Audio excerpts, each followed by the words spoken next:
बॉलीवुड जगत से चौंकाने वाली खबर सामने आई है। पूर्व मिस यूनिवर्स और अभिनेत्री सुष्मिता सेन शादी करने जा रही हैं। सुष्मिता सेन को आईपीएल के जनक ललित मोदी ने लंदन में प्रपोज किया है, जिसकी पुष्टि खुद ललित मोदी ने सुष्मिता के साथ रोमांटिक फोटो शेयर करते हुए की है।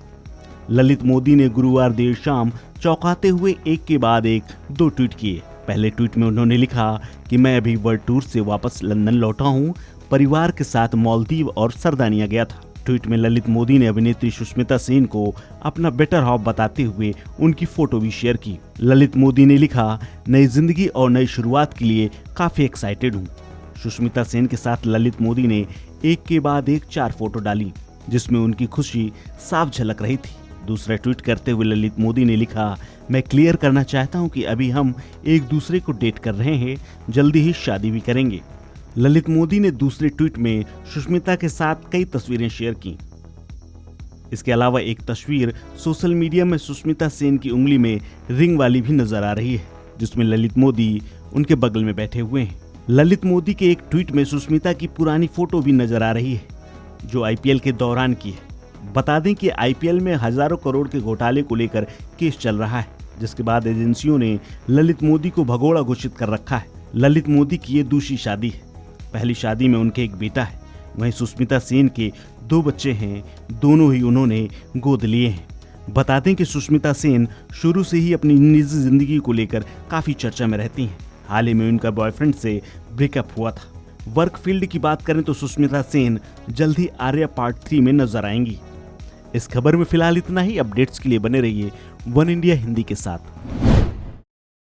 का जो मॉडल्स था कि ये लोग जैसे शाखा होती है, आरएसएस अपनी शाखा ऑर्गेनाइज करते हैं और लाठी की ट्रेनिंग देते हैं, उसी तरह से ये लोग शारीरिक प्रशिक्षण, फिजिकल एजुकेशन के नाम से लोग अपने यूथ्स को बुला के और उनको प्रशिक्षण दे रहे थे। और उसी के साथ ही जो अपना एजेंडा है और प्रोपेगेंडा है, उनके माध्यम से यूथ को ब्रेन वॉश करने का काम कर रहे हैं। जी हाँ, सही सुना आपने। ये कोई और नहीं बल्कि पटना एसएसपी मानवजीत सिंह ढिल्लों हैं, जिन्होंने पीएफआई और एसडीपीआई की आतंकी ट्रेनिंग को आरएसएस की शाखा से तुलना कर दी है।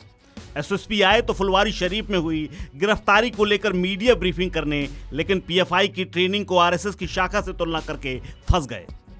पटना एसएसपी का यह बयान अब उनके गले की फांस बन गया है, क्योंकि बयान को लेकर सरकार की सहयोगी पार्टी बीजेपी बेहद खफा हो गई है। वहीं पुलिस मुख्यालय ने नोटिस जारी करते हुए एसएसपी मानवजीत से 3 दिन के अंदर जवाब मांगा है। फिर आप एक बार सुनिए पटना एसएसपी ने क्या कहा था, जिस पर बवाल हो गया है। इसका जो मॉडल्स था कि ये लोग जैसे शाखा होती है, आरएसएस अपनी शाखा ऑर्गेनाइज करते हैं और लाठी की ट्रेनिंग देते हैं, उसी तरह से ये लोग शारीरिक प्रशिक्षण, फिजिकल एजुकेशन के नाम से लोग अपने यूथ्स को बुला के और उनको प्रशिक्षण दे रहे थे। और उसी के साथ ही जो अपना एजेंडा है और प्रोपेगेंडा है, उनके माध्यम से यूथ को ब्रेन वॉश करने का काम कर रहे हैं। एसएसपी मानवजीत सिंह ढिल्लों के इस बयान को आरजेडी और हमने समर्थन किया है। वहीं बीजेपी नाराज है। बीजेपी का कहना है कि एसएसपी भूल गए कि वो किस पद पर हैं। पीएफआई के प्रवक्ता की तरह उन्होंने बयान दिया है, उन्हें अपने बयान पर माफी मांगनी चाहिए। एसएसपी के बयान पर आरजेडी और हमने मौका देखकर समर्थन करने में कोई देर नहीं की। आरजेडी ने ट्वीट करते हुए कहा, पटना के वरिष्ठ पुलिस अधीक्षक ने संघ की मॉडस ऑपरेंडी के बारे में बिल्कुल सही कहा है। ये लोग शारीरिक प्रशिक्षण के नाम पर अपना प्रोपेगेंडा और घृणा फैलाते हैं और किसी क्षेत्र में पांव जमने पर दंगे, मॉब लिंचिंग और अन्य सामाजिक सौहार्द विरोधी गतिविधियों को अंजाम देते हैं। वहीं हम के प्रवक्ता डॉक्टर दानिश रिजवान ने कहा कि जानबूझकर एसएसपी को इस विवाद में घसीटा जा रहा है। अगर इस्लामिक स्टेट की बात करना अपराध है, तो फिर हिंदू राष्ट्र की वकालत करना कहां से ठीक है? यदि इस्लामिक राष्ट्र की कल्पना करने वालों को जेल, तो फिर हिंदू राष्ट्र की बात करने वालों को छूट क्यों है? हालांकि अपनी मीडिया ब्रीफिंग में एसएसपी ने कहा कि इन लोगों का किसी भी धार्मिक संगठन से कोई लेना देना नहीं है, लेकिन ये लोग अलग अंदाज में काम को अंजाम दे रहे थे, जिसे पुलिस ने नाकाम कर दिया है। एसएसपी ने यह भी कहा कि इनका नुपुर शर्मा केस से कोई लेना देना नहीं है। पटना पुलिस का दावा है कि लड़कों का ब्रेन वॉश करने के बाद उन्हें प्रशिक्षण सिमी के सदस्य अतहर परवेज दे रहा था। अतहर परवेज का भाई मंजर आलम पटना के गांधी मैदान में साल 2013 में पीएम नरेंद्र मोदी की हुंकार रैली और बुद्ध गया में हुए बम धमाकों में गिरफ्तार हुआ था, जो इस समय जेल में है। अभी जैसे माननीय प्रधानमंत्री का विजिट हो रहा था, तो उससे पहले हम लोग अपना जो सोशल मीडिया के मॉनिटरिंग सेल होते हैं, और जो इस तरह के इनपुट्स के ऊपर हम लोग और सघन रूप से जांच करते हैं। तो इसी क्रम में हम लोगों को पता चला कि 6 और 7 जुलाई के बीच में 10-12 लोग अन्य राज्यों से आकर, विशेषकर तमिलनाडु और केरल से आकर वहाँ पे मीटिंग लिए हैं और कुछ लोगों को शारीरिक प्रशिक्षण दिए हैं। बिल्कुल नॉर्मल कोई आर्म्स का प्रशिक्षण नहीं, बल्कि शारीरिक प्रशिक्षण दिए हैं। इसी इनपुट के बिना पर फिर उस जो ऑर्गेनाइजेशन है उसका ऑफिस लोकेट किया गया नया टोला में और छापामारी की गई। छापामारी के क्रम में हमको वहाँ से कुछ ऐसे डॉक्यूमेंट्स मिले जो कि जिसमें भारत को इस्लामिक राष्ट्र बनाने के लिए कुछ कार्य योजना थी और इस प्रकार की कुछ टिप्पणियाँ थी कि हम लोग किस तरह से जो एक पर्टिकुलर ऑर्गेनाइजेशन है इसका पॉलिटिकली हम कैसे एक्सपेंड करेंगे और किस तरह से धीरे धीरे इस्लामिक राष्ट्र की तरफ हम लोग देश को लेकर जाएंगे। उसी के बिना पे इन डॉक्यूमेंट्स को सीज़ किया गया है और फुलवारी थाना में एफआईआर हुआ है। कुल 3 लोगों की अभी तक गिरफ्तारी हुई है। उनमें से जो एक हैं अथर प्रवेश के जो अपने भाई हैं मंजर प्रवेश, वो पहले सिमी जो कि अब बैन हो चुका है उसके एक्टिव कार्यकर्ता थे और उसमें वो सिमी के सदस्य होने के नाते जेल भी जा चुके हैं। और जो उनके भाई हैं अथर प्रवेश, वो खुद भी पहले सिमी के कार्यकर्ता रहे हुए हैं और सिमी के पूर्व के जो मेंबर्स थे उनके बेलर का काम करते थे। उसके अलावा जो मालिक मकान है जिनके साथ एग्रीमेंट हुआ था मोहम्मद जलालुद्दीन, उनकी गिरफ्तारी की गई है। और तीसरे हैं अरमान मलिक जो कि इस ऑर्गेनाइजेशन के अब सक्रिय सदस्य हो गए थे और मीटिंग्स ऑर्गेनाइज करवा रहे थे। एफआईआर में कुल 26 लोगों को नामजद किया गया है, जिसमें अधिकांश लोग बिहार के हैं और कुछ लोग बिहार के बाहर के भी हैं, कर्नाटक के हैं। और उनकी प्रति साक्ष्य संकलन की कार्रवाई की जा रही है। और अभी तक जो अनुसंधान बिल्कुल प्रारंभिक स्टेजेस पर है। जो पता चला कि ऑर्गेनाइजेशन बेसिकली मोबिलाइज करती थी मस्जिद में और मदरसा में यूथ्स को मोबिलाइज करते थे और कठोरता की तरफ, जिसको हम अंग्रेजी में रेडिकलाइजेशन बोलते हैं, उसके लिए ये लगातार कार्यशील थे। बता दें कि पटना पुलिस ने टेरर मॉड्यूल के केस में अब तक कुल 5 लोगों को गिरफ्तार किया है, जबकि 26 लोगों के खिलाफ मुकदमा दर्ज किया गया है। इससे पहले पटना पुलिस ने फुलवारी शरीफ से अतहर परवेज और मोहम्मद जलालुद्दीन को गिरफ्तार किया था। इसके बाद मरगूब दानिश, अरमान मलिक और शब्बीर आलम को अरेस्ट किया गया है। बता दें कि मोहम्मद जलालुद्दीन झारखंड पुलिस में दारोगा भी रह चुका है। मशहूर पंजाबी गायक दलेर मेहंदी को पंजाब पुलिस ने मानव तस्करी के आरोप में गिरफ्तार कर लिया है। दरअसल मानव तस्करी के एक मामले में दलेर मेहंदी को कोर्ट से राहत नहीं मिली है।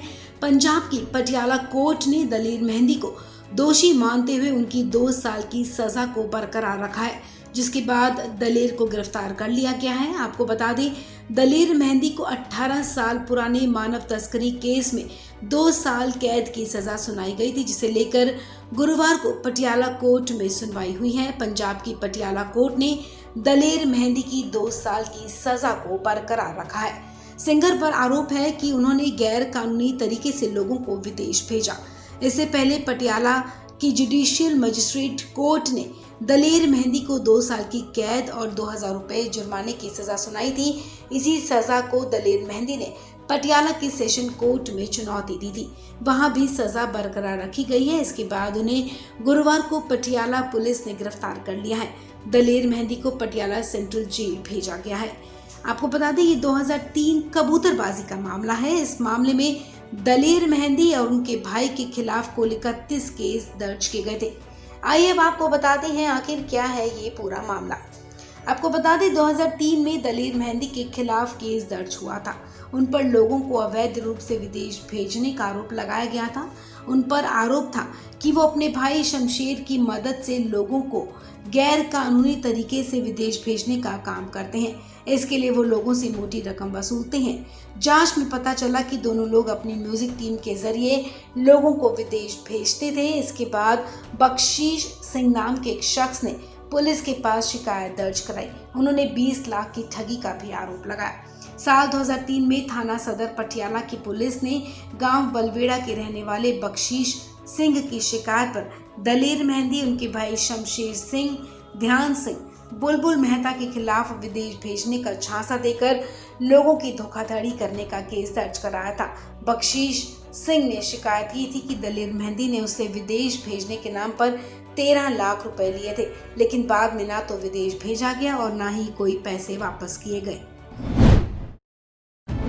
नुपुर शर्मा की कथित विवादित टिप्पणी का वीडियो वायरल करने वाले मोहम्मद जुबैर को एक बड़ा झटका लगा है। हाथरस में आरोपी कथित फैक्ट चेकर मोहम्मद जुबैर को धार्मिक भावनाएं भड़काने के आरोप में कोर्ट ने 14 दिन की हिरासत में भेज दिया है। ऑल्ट न्यूज के सह संस्थापक मोहम्मद जुबैर को गुरुवार को भारी सुरक्षा की मौजूदगी में हाथरस कोर्ट में पेश किया गया, जहां कोर्ट ने 27 जुलाई तक न्यायिक हिरासत में भेज दिया।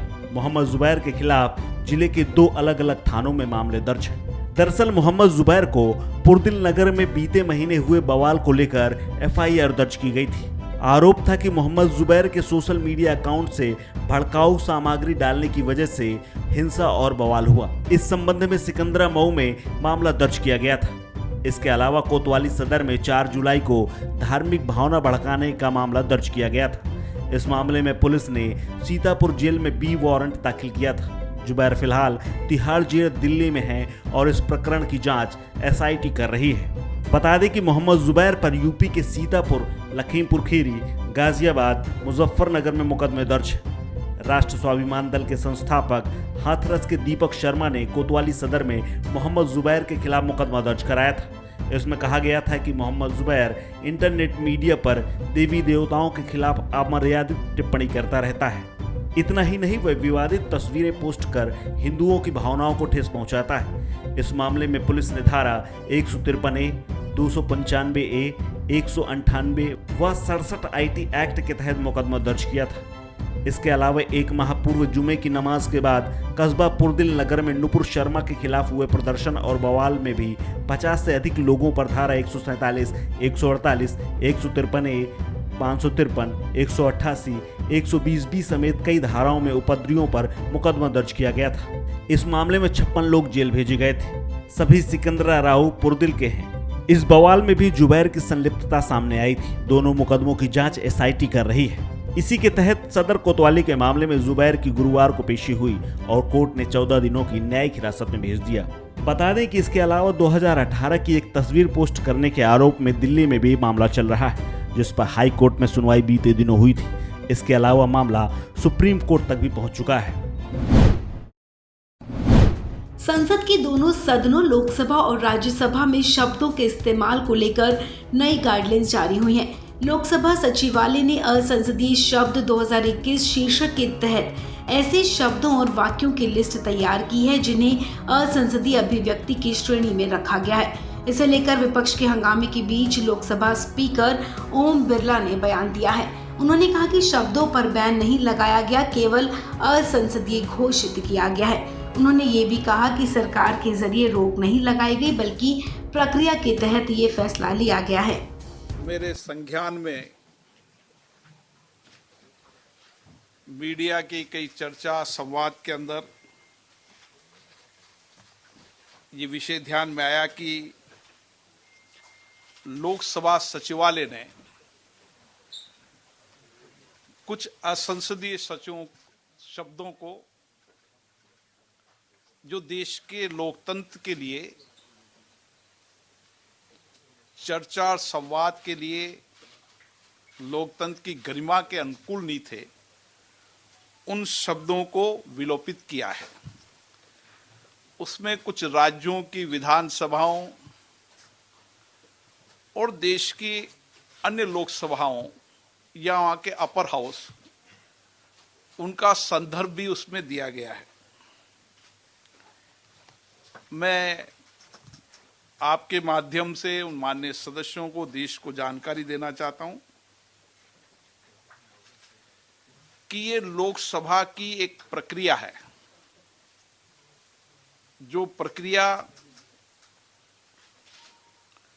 1959 से चल रही है।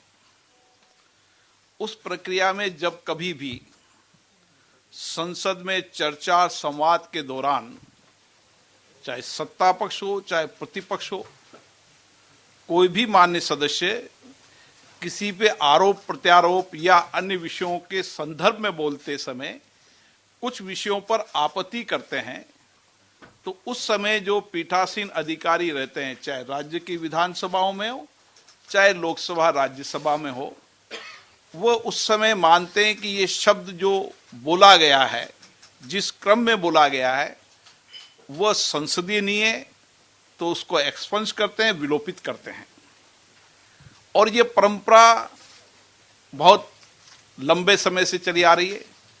उस परंपरा में पहले इस तरीके की असंसदीय शब्दों की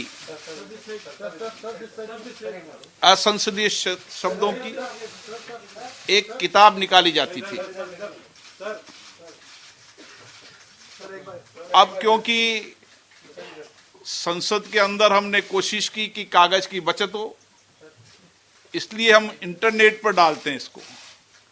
हमारी पहले तो कोशिश रहती थी इस किताब को देश के पत्रकारों को और लोगों को भी उपलब्ध कराएं, पर कुछ लोगों तक पहुंचती थी। हमने कहा देश के अन्य लोगों को भी जानकारी मिले, इसलिए हमने इसको इंटरनेट पर डाला है।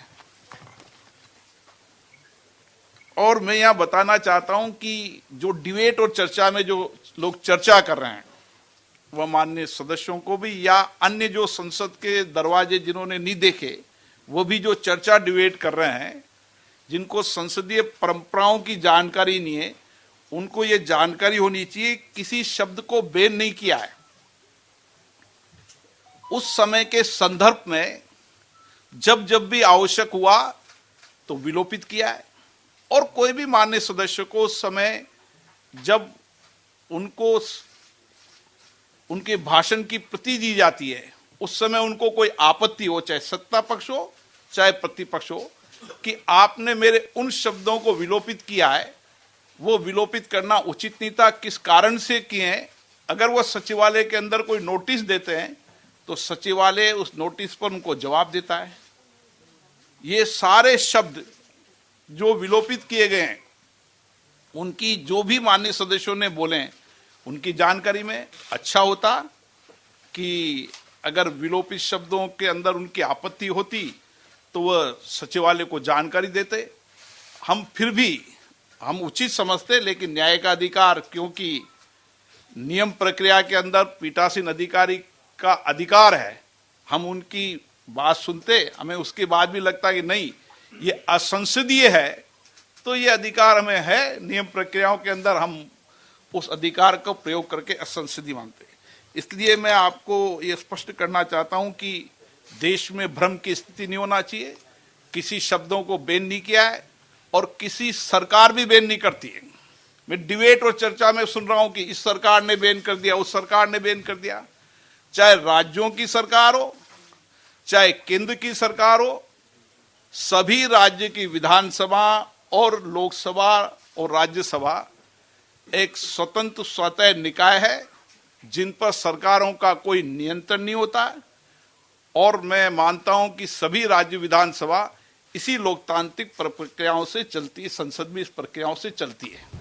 गौरतलब है कि संसद के दोनों सदनों लोकसभा और राज्यसभा में शब्दों के इस्तेमाल को लेकर नई गाइडलाइंस जारी हुई हैं। इसके तहत दोनों सदनों में कार्यवाही में हिस्सा लेने वाले सांसद चर्चा के दौरान जुमलाजीवी, कोरोना स्प्रेडर, जयचंद और भ्रष्ट जैसे शब्दों का इस्तेमाल नहीं कर सकते। इन शब्दों के अलावा संसद में निशाना साधने के लिए इस्तेमाल होने वाले शब्द जैसे कि बाल बुद्धि पर भी रोक रहेगी। यहाँ तक कि आमतौर पर इस्तेमाल होने वाले शर्म, दुर्व्यवहार, विश्वासघात, ड्रामा, पाखंड और अक्षम जैसे शब्द अब लोकसभा और राज्यसभा में असंसदीय माने जाएंगे। इनके शब्दों के अलावा शकुनी, जयचंद, लॉलीपॉप, चांडाल चौकड़ी, गुल खिलाए पिट्ठू जैसे शब्दों का भी दोनों सदनों में इस्तेमाल नहीं किया जा सकेगा। लोकसभा सचिवालय की तरफ से जारी नई बुकलेट के मुताबिक ऐसे शब्दों के इस्तेमाल को अमर्यादित आचरण माना जाएगा और ये सदन की कार्यवाही का हिस्सा नहीं होंगे।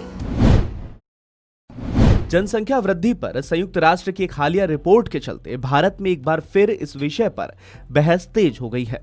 बीते सोमवार को यूपी के मुख्यमंत्री योगी आदित्यनाथ ने भी इसको लेकर बयान दिया था, जिस पर हंगामा भी खूब हुआ। अब संघ ने भी इस मुद्दे पर टिप्पणी की है। राष्ट्रीय स्वयंसेवक संघ के प्रमुख मोहन भागवत एक कार्यक्रम में शामिल होने के लिए कर्नाटक पहुंचे हैं, जहां उन्होंने जनसंख्या वृद्धि के संदर्भ में बोलते हुए कहा कि सिर्फ खाना और जनसंख्या बढ़ाने का काम तो जानवर भी करते हैं। इसके साथ ही उन्होंने धर्म परिवर्तन का भी जिक्र किया है। दरअसल कर्नाटक की श्री सत्य Sai university for human excellence के पहले दीक्षांत समारोह में शिरकत करने पहुंचे मोहन भागवत ने कहा कि सिर्फ जिंदा रहना ही जिंदगी का उद्देश्य नहीं होना चाहिए। मनुष्य के कई कर्तव्य होते हैं जिनका निर्वहन उन्हें समय समय पर करना चाहिए। इसके बारे में वे कहते हैं कि सिर्फ खाना और आबादी बढ़ाना ये काम तो जानवर भी कर सकते हैं। शक्तिशाली ही जिंदा रहता है, ये जंगल का नियम है। वहीं शक्तिशाली जब दूसरों की रक्षा करने लगे, ये मनुष्य की निशानी है। संघ प्रमुख के इस बयान के कई मायने निकाले जा रहे हैं और ये एक ऐसे वक्त में आया है कि जब जनसंख्या वृद्धि को लेकर देश भर में बहस तेज हो चली है। दरअसल बीते सोमवार 11 जुलाई को विश्व जनसंख्या दिवस के मौके पर संयुक्त राष्ट्र ने एक रिपोर्ट जारी की थी। इसमें उन्होंने दावा किया कि जनसंख्या के मामले में 2023 तक भारत चीन को पछाड़ देगा और दुनिया की सबसे ज्यादा आबादी वाला देश बन जाएगा। रिपोर्ट के मुताबिक फिलहाल चीन की आबादी 1.426 अरब और भारत की आबादी 1.412 अरब है। संस्था ने दावा किया कि 2023 में भारत की जनसंख्या बढ़कर 1.423 अरब हो जाएगी, जो कि चीन से ज्यादा होगी। उन्होंने यह भी कहा कि 2050 तक भारत की आबादी बढ़कर 1.668 अरब हो जाएगी, जबकि चीन की आबादी में गिरावट देखी जाएगी और यह घटकर 1.317 अरब हो जाएगी। वहीं अपने संबोधन में मोहन भागवत ने धर्मांतरण के मुद्दे पर भी अपनी बात रखी। इंडियन एक्सप्रेस की खबर के मुताबिक चित्रदुर्गा क्षेत्र में स्थित एक दलित मठ श्री शिवशरण मदारा चेन्नैया आश्रम द्वारा आयोजित एक कार्यक्रम में आरएसएस प्रमुख ने कहा है कि धर्मांतरण को रोकने की भी कोशिश की जानी चाहिए। देश में पिछले कुछ समय से जनसंख्या विस्फोट को लेकर हो रही प्रतिक्रियाओं के बीच आरएसएस प्रमुख मोहन भागवत का भी बयान सामने आया था। उन्होंने कहा है कि जीवित रहना जीवन का लक्ष्य नहीं होना चाहिए। सिर्फ खाना और आबादी बढ़ाना तो जानवर भी करते हैं। शक्तिशाली ही जीवित रहेगा, यह जंगल का कानून है। मोहन भागवत के इस बयान पर अब बहस छिड़ गई है। इस पर एआईएमआईएम के चीफ असदुद्दीन ओवैसी ने पलटवार करते हुए मोहन भागवत से कहा है कि जिस पार्टी को आप सत्ता में लेकर आए, पहले तो उस पार्टी से सवाल करिए कि 8% बेरोजगारी दर हो चुकी है, आप क्या कर रहे हैं? पॉपुलेशन के बारे में बार बार बात करके आप एक समुदाय के खिलाफ नफरत पैदा करते हैं। जानते हैं मगर अपनी आंखें और दिमाग पर पर्दा डाल देते हैं। क्या ये बात सच नहीं है मोहन भागवत साहब कि भारत का टीएफआर रेट गिरा है?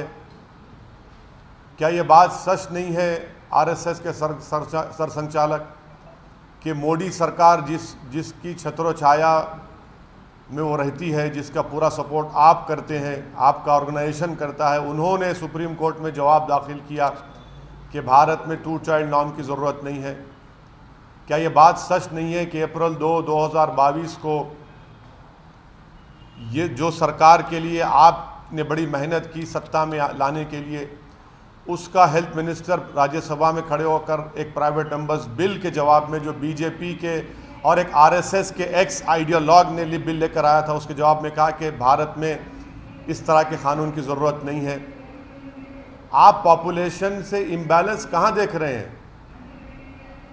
आपको तो ये देखना चाहिए कि जो भारत की जो डेमोग्राफिक डिविडेंड है, उसके लिए आपकी ऑर्गेनाइजेशन ने, जिस पार्टी को आपने सत्ता में लाया, उसने क्या किया 8 साल में? क्या पूरे विश्व में कोई देश ऐसा नहीं है जहां पर 50 साल से 50% आबादी 25 साल के उम्र की है, 60% आबादी 40 साल की उम्र की है? आपने उनको रोजगार क्यों नहीं दिया? 8% बेरोजगारी हो चुकी है भारत में। पूरे विश्व में सबसे ज्यादा बेरोजगार युवा अगर है तो भारत में है। इस पर बात करिए ना मोहन भागवत साहब।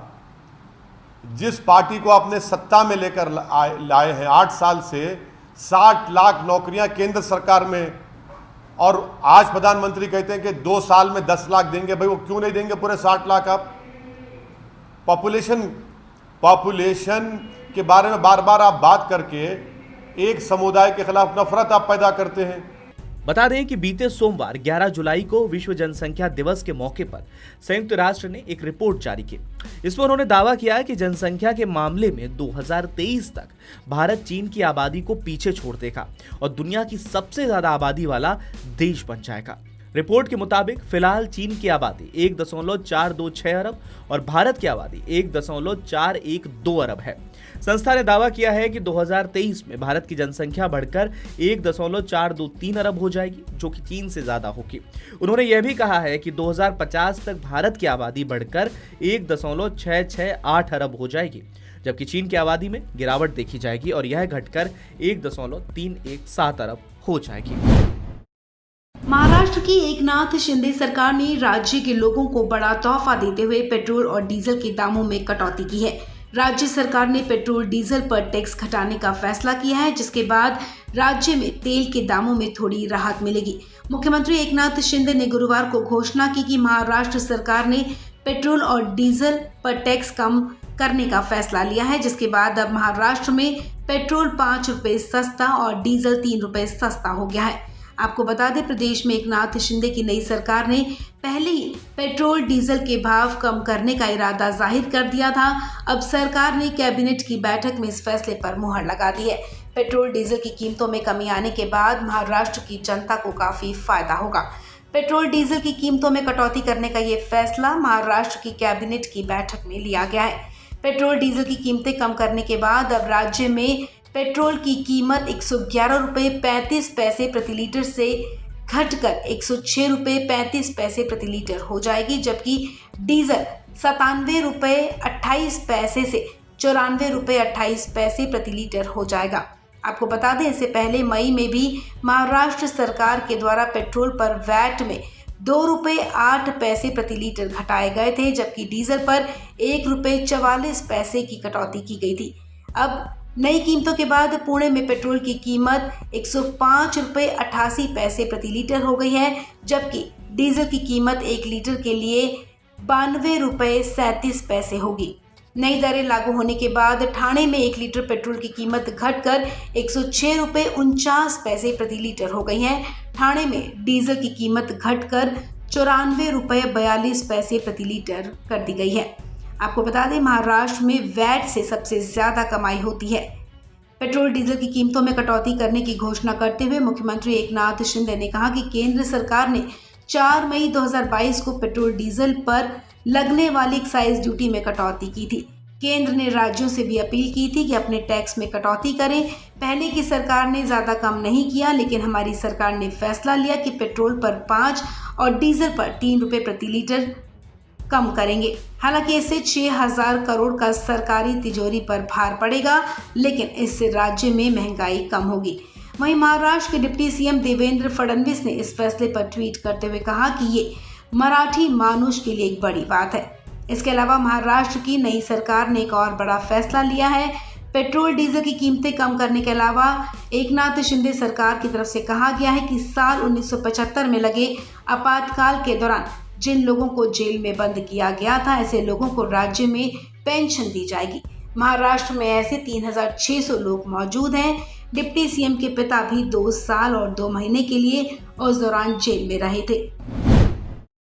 कोरोना काल के दौरान जिस दवा का नाम लोगों को रट गया था, जिस दवा को लेने का परामर्श देते हुए डॉक्टर्स को खूब देखा गया था और जो दवा अपनी भारी मांग और बिक्री की वजह से खूब चर्चाओं में आई थी, वो डोलो 650 मेडिसिन एक बार फिर से चर्चाओं में है। लेकिन अब की बार चर्चा का कारण कुछ और ही है। दरअसल इस दवा को तैयार करने वाली कंपनी माइक्रोलैब्स लिमिटेड पर एक बड़ा आरोप लगाया गया है। आरोप है कि इस कंपनी ने अपने उत्पादों को बढ़ावा देने के लिए डॉक्टर्स और मेडिकल प्रोफेशनल्स को लगभग 1,000 करोड़ रुपए का उपहार दिया था। डोलो मेडिसिन तैयार करने वाली कंपनी पर लगे ऐसे आरोपों से मेडिकल सेक्टर में सनसनी मच गई है, क्योंकि ये आरोप किसी और ने नहीं बल्कि ये आरोप लगाए हैं केंद्रीय प्रत्यक्ष कर बोर्ड यानी सीबीडीटी की ओर से। कंपनी पर ये आरोप लगाए गए हैं कि जब आयकर विभाग ने 6 जुलाई को बेंगलुरु स्थित माइक्रोलैब्स लिमिटेड के 9 राज्यों में मौजूद 36 परिसरों पर छापेमारी की, जिसके बाद वहां से पर्याप्त सबूत जुटाए गए उसके बाद सीबीडीटी की ओर से ये आरोप कंपनी पर लगाए गए हैं। इस सिलसिले में केंद्रीय प्रत्यक्ष कर बोर्ड ने अपने एक बयान में कहा कि दवा निर्माता कंपनी के खिलाफ कार्रवाई के बाद विभाग ने 1 करोड़ 20 लाख रुपए की अघोषित नकदी जब्त की है। साथ ही 1 करोड़ 40 लाख रुपए की गोल्ड और डायमंड ज्वेलरी भी जब्त की गई है। इस संबंध में माइक्रोलैब्स को भेजे गए ईमेल का कंपनी ने फिलहाल कोई जवाब नहीं दिया है। छापेमारी और छानबीन को लेकर चलाए गए अभियानों में जो डॉक्यूमेंट्स और डिजिटल डेटा हाथ लगा है उसे महत्वपूर्ण सबूत के तौर पर सुरक्षित कर लिया गया है। इसे लेकर कंपनी की ओर से जारी बयान में कहा गया है कि समूह ने अपने उत्पादों और ब्रांड को बढ़ावा देने के लिए अनैतिक चलन का प्रयोग किया है। इस तरह के आरोपों के साथ ये अनुमान भी लगाया गया है कि कंपनी ने इन उद्देश्यों को पूरा करने के लिए लगभग 1000 करोड़ रुपए के मुफ्त उपहार आदि बांटे थे। दुनिया को कई बार अपनी चपेट में ले चुका कोरोना अपना रूप बदल बदल कर कई बार मौत का मंजर दिखा चुका है। हर बार इसका नया अवतार पहले से भी ज्यादा घातक और खतरनाक साबित हुआ है। पिछले कुछ समय से ये दुनिया के कई देशों में शांत बना हुआ है, लेकिन इस बीच एक ऐसी खबर आई है जिसने दुनिया भर के वैज्ञानिकों का ध्यान अपनी ओर खींच लिया है। कोरोना वायरस का नया वेरिएंट मिला है जिसका नाम है सेंटोरस। अंतरराष्ट्रीय मीडिया रिपोर्ट्स के मुताबिक यह सब वेरिएंट अब नीदरलैंड्स के नॉर्थ ईस्ट गेल्डरलैंड में लिए गए सैंपल में मिला है, जिसे 26 जून को कलेक्ट किया गया था। नीदरलैंड में मिले कोरोना के इस नए वेरिएंट को लेकर कहा जा रहा है कि ये अब तक मिले सबसे संक्रामक सब वेरिएंट में से एक है। इसे वैज्ञानिकों ने नाम दिया है BA.2.75। इसकी संक्रामकता को लेकर स्वास्थ्य विशेषज्ञों ने चिंता जाहिर की है। ये वेरिएंट अब तक भारत समेत ऑस्ट्रेलिया, अमेरिका, ब्रिटेन, जर्मनी और कनाडा समेत दुनिया के कुल 10 देशों में पाया गया है। एजेंसी ऑफ फ्रांस प्रेस के हवाले से जो जानकारियां मिल पा रही हैं, उसके मुताबिक Dutch national institute of public health ने इस संबंध में जानकारी साझा की थी। हालांकि बेहद घातक और अत्यधिक संक्रामक बताए जा रहे इस नए कोरोना सब वेरिएंट को लेकर अभी ज्यादा जानकारियां नहीं मिल पाई हैं। इसे लेकर वैज्ञानिकों की स्टडी जारी है और संभावना जताई जा रही है कि आने वाले कुछ दिनों में इससे जुड़ी अन्य महत्वपूर्ण जानकारियां हासिल हो पाएंगी। इस सिलसिले में WHO की चीफ साइंटिस्ट सौम्या स्वामीनाथन की ओर से एक ट्वीट जारी कर बताया गया था कि इस सब वेरिएंट की बेहद बारीकी से निगरानी की जा रही है। हालांकि उन्होंने इसके विश्लेषण के लिए बेहद सीमित परिणाम होने को लेकर चिंता जताई थी। WHO की चीफ साइंटिस्ट सौम्या स्वामीनाथन ने बताया कि इस सब वेरिएंट के स्पाइक प्रोटीन में कुछ और म्यूटेशन देखने को मिले हैं। इस बीच अमेरिका से खबरें आ रही हैं कि वहां कोरोना के बेहद संक्रामक वेरिएंट BA.5 की वजह से संक्रमण के मामलों में तेजी दर्ज की गई है। इसमें चिंता वाली बात यह है कि इस वेरिएंट की वजह से संक्रमित होने वाले लोगों की दर 65% है। वहीं BA.4 से 16% लोग ही संक्रमित हो रहे हैं। ऐसे में पिछले कुछ हफ्तों के आंकड़ों से पता चलता है कि अमेरिका में ओमिक्रॉन सब वेरिएंट से संक्रमित होने और अस्पताल में भर्ती होने वाले लोगों की संख्या में इजाफा हुआ है। इसे लेकर अमेरिकी प्रशासन हरकत में आ चुका है।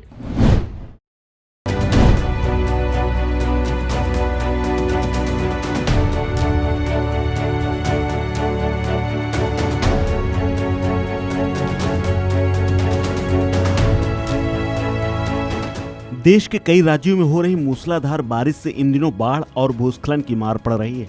महाराष्ट्र, गुजरात, मध्य प्रदेश और कर्नाटक में हो रही बारिश के कारण बाढ़ और भूस्खलन ने राज्यों का बुरा हाल कर दिया है। मानसून की बारिश से आई बाढ़ से सरकारी आंकड़ों के मुताबिक अब तक 270 लोगों की मौत हो चुकी है।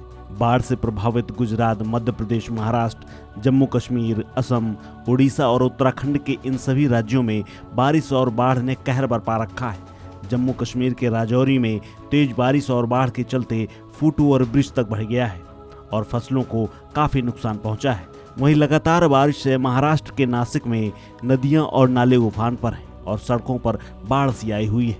इसके अलावा अन्य राज्यों में बारिश बाढ़ की क्या स्थिति है आपको बताते हैं। सबसे पहले बात करते हैं गुजरात की।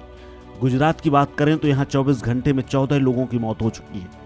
गुजरात में अब तक बारिश के चलते 83 लोगों ने दम तोड़ा है। गुजरात के नवसारी में हालात बेहद खराब हैं। यहाँ निचले इलाकों में लगातार हो रही बारिश से बाढ़ आई हुई है। नवसारी के डीएम अमित प्रकाश यादव ने बताया कि नवसारी जिले में बहने वाली 3 नदियों में जल स्तर बढ़ने के बाद बाढ़ की स्थिति बनी हुई है। नदियों के उफान का असर रिहायशी इलाकों में भी पड़ने लगा है। रिहायशी इलाके पूरी तरह से जल में डूब गए हैं। घरों में निचली मंजिलें पानी में समा गई हैं। लोग अपने घरों में कैद हो गए हैं। नवसारी में बाढ़ के हालात को देखते हुए स्कूल और कॉलेजों की छुट्टी कर दी गई है। गुजरात के वलसाड़ जिले में भी कुछ ऐसे ही हालात हैं। वलसाड़ में लगातार हो रही बारिश की वजह से जिले के निचले इलाकों में बाढ़ जैसे हालात हैं। औरंगा नदी का जल स्तर खतरे के निशान के ऊपर पहुंच चुका है। वलसाड़ प्रशासन के मुताबिक अब तक करीब 550 लोगों को एहतियात के तौर पर सुरक्षित स्थानों पर भेजा जा चुका है। निचले इलाकों में रहने वाले लोगों को अलर्ट पर रखा गया है। जिले में एनडीआरएफ की 2 टीमें भी तैनात कर दी गई हैं। सुबह से हो रही बारिश के चलते जिले के 50 से ज्यादा रोड बंद हैं। जिला कलेक्टर शिप्रा आगरे के मुताबिक प्रशासन हर हालात से निपटने को तैयार है। भारी बारिश की वजह से बांध उपना गए हैं, जिसका दबाव कम करने के लिए पानी कम किया जा रहा है। गुजरात के बड़ोदरा में भी भारी बारिश के चलते हाईवे को बचाने के लिए बनाई गई दीवार ही गिर गई। यहाँ बताया जा रहा है कि 4 दिनों से मूसलाधार बारिश हो रही है। इसके अलावा एक और डराने वाली तस्वीर सामने आई है राजकोट जिले के पदारी के पास से, जहां स्कूटर चालक उस वक्त पुल में फंस गया जब वो उसे पार करने की कोशिश कर रहा था। यहाँ बाढ़ का पानी पुल के ऊपर से चल रहा था। इसी दौरान युवक ने निकलने की कोशिश की तो रेलिंग में जाकर फंस गया। इसके बाद ग्रामीणों ने ट्रैक्टर के जरिए मदद पहुंचाई और बाहर निकाला। गुजरात के राजकोट जिले की बात करें तो यहाँ न्यारी बांध ओवरफ्लो हो गया है, क्योंकि पूरे राज्य में भीषण बारिश हो रही है। ऐसे में पानी का दबाव कम करने के लिए यहाँ भी पानी छोड़ा गया है। इसके साथ ही महाराष्ट्र में बाढ़ और बारिश ने कहर मचाया है। महाराष्ट्र में भारी बारिश की वजह से अब तक 89 लोगों की मौत हो चुकी है। पालघर जिले में बहने वाली तमसा नदी भी खतरे के निशान को पार कर चुकी है। हालात ऐसे हो गए कि तमसा नदी पर बना पुल पानी में डूब गया है। तमसा नदी में बने गोराड़ पुल के पानी में डूबने से पालघर के वड़ा तालुका के कई गांवों से संपर्क टूट गया है। पालघर में बाढ़ और बारिश की दोहरी मार पड़ रही है। एक तरफ गांवों में पानी भरने से लोगों की मुश्किलें बढ़ गई हैं, तो वहीं दूसरी तरफ जगह जगह लैंडस्लाइड से लोगों की जान मुश्किल में पड़ गई है। राज्य के हालात को देखते हुए 2 दिन पहले ही सीएम एकनाथ शिंदे दौरे पर निकले थे। वहीं आज पूर्व सीएम उद्धव ठाकरे ने भी प्रभावित इलाकों में जाकर बाढ़ के हालात का जायजा लिया। महाराष्ट्र के नासिक में भी भीषण बाढ़ आई हुई है।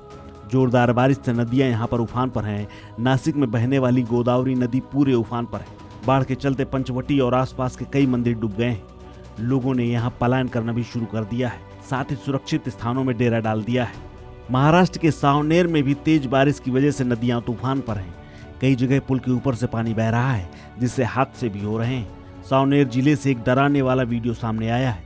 यहाँ बाढ़ की चपेट में आने से एक गाड़ी पुल के नीचे गिर गई, जिसकी वजह से 3 लोगों की मौत हो गई, जबकि 3 लोग अब भी लापता हैं। बताया जा रहा है कि लोग एमपी के बैतूल जिले के रहने वाले थे। इसके साथ ही तेलंगाना राज्य की बात करें तो यहाँ भी 3 दिनों से लगातार बारिश के कारण गोदावरी नदी का जलस्तर तेजी से बढ़ गया है। भद्राचलम जिले में जलस्तर खतरे के निशान को पार कर चुका है। तेलंगाना में लगातार हो रही भारी बारिश की स्थिति देखते हुए राज्य के सभी सरकारी स्कूल और कॉलेजों की छुट्टी कर दी गई है। यहाँ छुट्टियां 14 जुलाई से बढ़ाकर 16 जुलाई तक करने का फैसला किया गया है। 18 जुलाई सोमवार से फिर से दोबारा शिक्षण संस्थान खुलेंगे। देश के मध्य भाग में जहां बारिश और बाढ़ आई हुई है, वहीं मध्य प्रदेश में आसमानी आफत कहर बनकर टूट रही है। छिंदवाड़ा से लेकर हरदा तक बुरा हाल है। एमपी के 5 जिलों में मौसम विभाग ने ऑरेंज अलर्ट जारी कर दिया है। वहीं उत्तर भारत में हालात सामान्य हैं। यहाँ दिल्ली, उत्तर प्रदेश और बिहार के कुछ इलाकों में बारिश सामान्य से भी कम है। भगवान शिव को समर्पित सावन के महीने का शुभारंभ हो गया है। ये महीना भोले भंडारी को काफी प्रिय है। भगवान शिव की पूजा आराधना और हर तरह की मनोकामना की पूर्ति के लिए सावन का महीना बेहद ही खास माना जाता है। सावन महीने के पहले दिन शिवालयों में भक्तों का सैलाब उमड़ पड़ा। बम बम भोले के जयकारे से शिव मंदिर गूंज उठे। उत्तर प्रदेश के मुख्यमंत्री योगी आदित्यनाथ ने सावन महीने के पहले दिन गोरखपुर जिले के प्राचीन मानसरोवर मंदिर पहुंचकर विधि विधान के साथ भगवान भोलेनाथ की पूजा अर्चना की।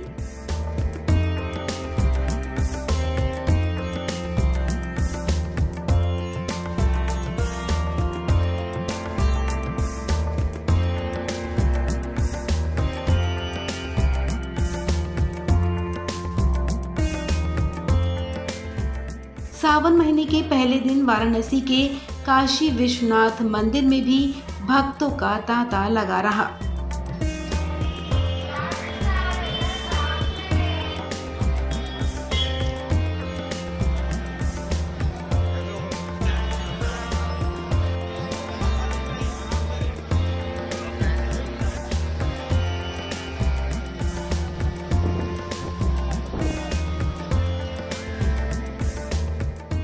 ये वीडियो लखनऊ के मनकामेश्वर मंदिर का है, जहां गुरुवार को सावन महीने के पहले दिन भोलेनाथ की आराधना के लिए सुबह से ही भक्तों की भीड़ पहुंचने लगी थी। लखनऊ में गोमती नदी के तट पर बने मनकामेश्वर मंदिर में महादेव अपने भक्तों की सभी इच्छाएं पूरी करते हैं।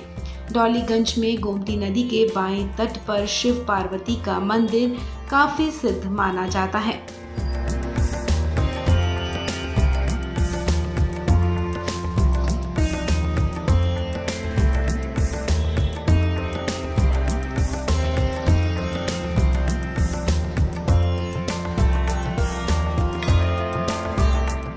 मध्य प्रदेश के उज्जैन में स्थित बाबा महाकाल मंदिर का ये वीडियो है। सावन के पहले दिन तड़के सुबह 3 बजे महाकाल मंदिर के पट खोल दिए गए थे। इसके बाद बाबा का अभिषेक और भस्म आरती की गई।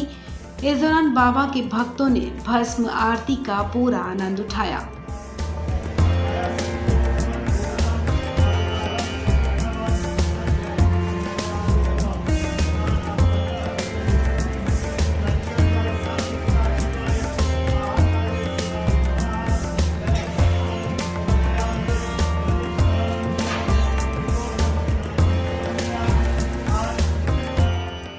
सावन के महीने में भगवान शिव की खास पूजा अर्चना करने से विशेष फल की प्राप्ति होती है। धाकड़ एक्ट्रेस कंगना रनौत अब देश की सबसे ताकतवर महिला रही पूर्व प्रधानमंत्री इंदिरा गांधी की भूमिका में नजर आएंगी। जी हाँ, बॉलीवुड एक्ट्रेस कंगना रनौत ने अपनी नई फिल्म का ऐलान किया है। फिल्म का नाम है इमरजेंसी, जिसकी शूटिंग कंगना रनौत ने शुरू कर दी है। फिल्म के टाइटल इमरजेंसी से साफ है कि इसकी कहानी में देश की सबसे बड़ी राजनीतिक घटना इमरजेंसी को काफी करीब से दिखाया जाएगा। कंगना इस फिल्म में पूर्व प्रधानमंत्री इंदिरा गांधी का किरदार निभा रही हैं और अब इस फिल्म का फर्स्ट लुक भी सामने आ गया है। कंगना रनौत ने इंस्टाग्राम पर अपने फिल्म इमरजेंसी का फर्स्ट लुक जारी कर दिया है। तस्वीर में कंगना इंदिरा गांधी बनी हुई हैं। सफेद बाल, चेहरे पर हल्की हल्की झुर्रियों में कंगना का अलग ही रूप देखने को मिल रहा है। इस लुक को देखने के बाद ये कहना आसान है कि कंगना फिल्म में इंदिरा गांधी बनकर धमाल मचाती नजर आएंगी। पोस्टर के साथ कंगना ने कैप्शन में लिखा है, इमरजेंसी का फर्स्ट लुक पेश है। दुनिया के इतिहास में सबसे शक्तिशाली और विवादास्पद महिलाओं में से एक का चित्रण। फिल्म इमरजेंसी का जो लुक जारी हुआ है उसमें कंगना हूबहू इंदिरा गांधी जैसी ही लग रही हैं। साफ दिखता है कि कंगना के लुक पर बेहद ही बारीकी से काम किया गया है। आपको बता दें, कंगना इस फिल्म की एक्ट्रेस, डायरेक्टर और को प्रोड्यूसर हैं। ये फिल्म कंगना की प्रोडक्शन कंपनी मणिकर्णिका फिल्म के बैनर तले बनी है। कंगना रनौत के लुक की सोशल मीडिया पर जमकर तारीफ भी हो रही है। फैंस कंगना को इंदिरा गांधी के लुक में बेहद ही पसंद कर रहे हैं। उनका कहना है कि बॉलीवुड क्वीन फिल्म में धमाल मचाने वाली है। फिल्म इमरजेंसी दिवंगत प्रधानमंत्री इंदिरा गांधी के जीवन पर आधारित है। कंगना ही इस फिल्म को निर्देशित कर रही हैं। ये फिल्म 25 जून 2023 को रिलीज होगी। फिल्म इमरजेंसी को रितेश शाह ने लिखा है। रितेश ने ही कंगना की पिछली फिल्म धाकड़ लिखी थी।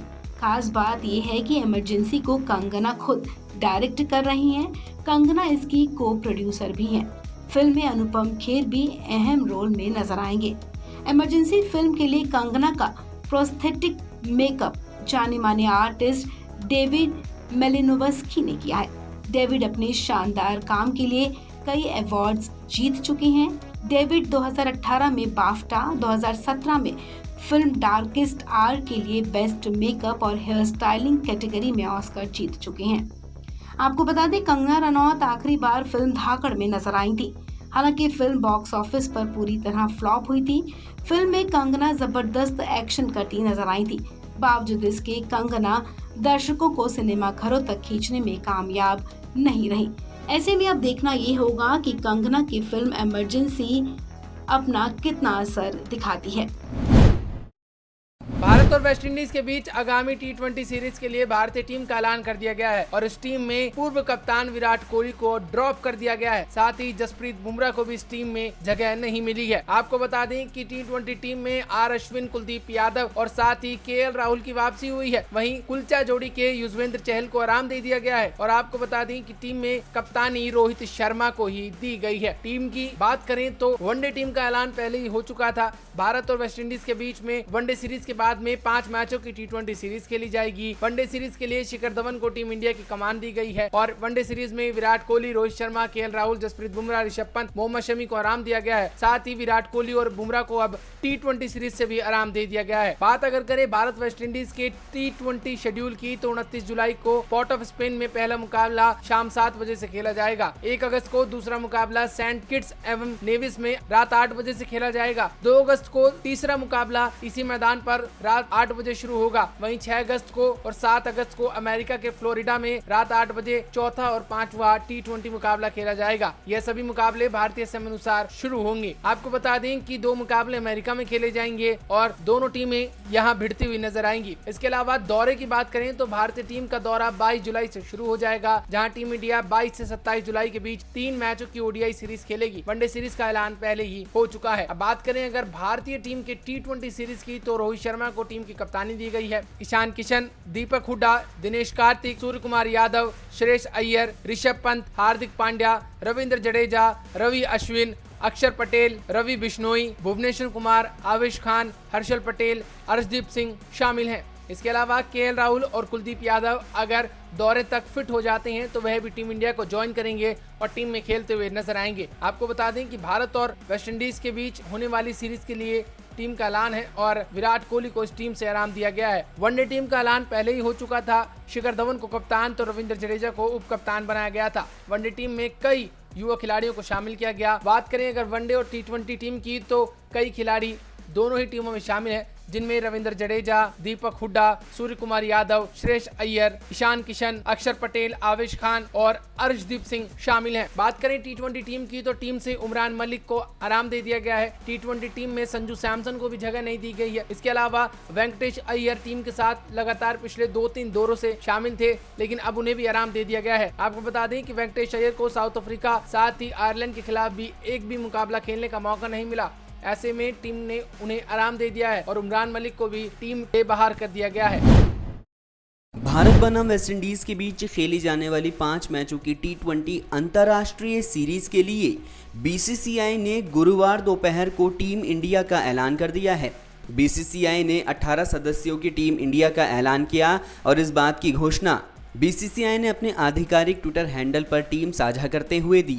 आपको बता दें कि वेस्टइंडीज के खिलाफ रोहित शर्मा को ही नियमित रूप से कप्तानी दी गई है और इस सीरीज में एक बार फिर से दिग्गज भारतीय बल्लेबाज विराट कोहली को आराम देने का फैसला किया गया है। लेकिन इस टीम की घोषणा होने के साथ चौंकाने वाले फैसले भी सामने आए हैं, जहां KL राहुल और कुलदीप यादव को टीम में वापसी का मौका मिला है।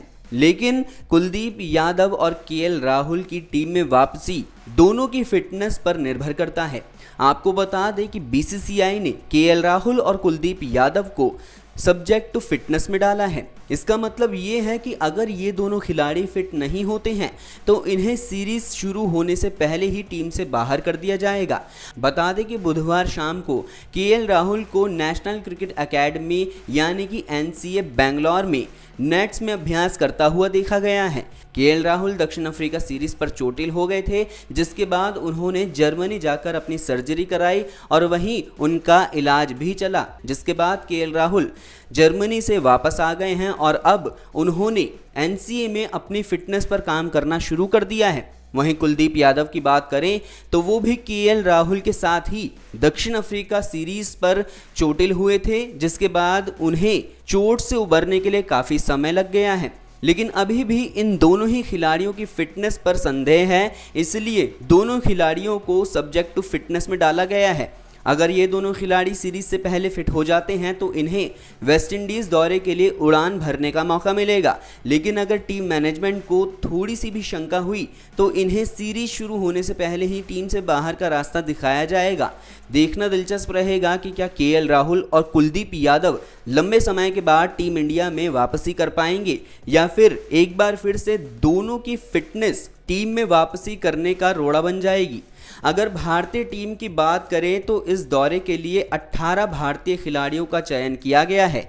आपको बता दें कि 5 मैचों की टी20 सीरीज के लिए रोहित शर्मा कप्तान, ईशान किशन, केएल राहुल, सूर्य कुमार यादव, दीपक हुड्डा, श्रेयस अय्यर, दिनेश कार्तिक, ऋषभ पंत, हार्दिक पांड्या, रविंद्र जडेजा, अक्षर पटेल, रविचंद्रन अश्विन, रवि बिश्नोई, कुलदीप यादव, भुवनेश्वर कुमार, आवेश खान, हर्षल पटेल और अर्शदीप सिंह को जगह दी गई है।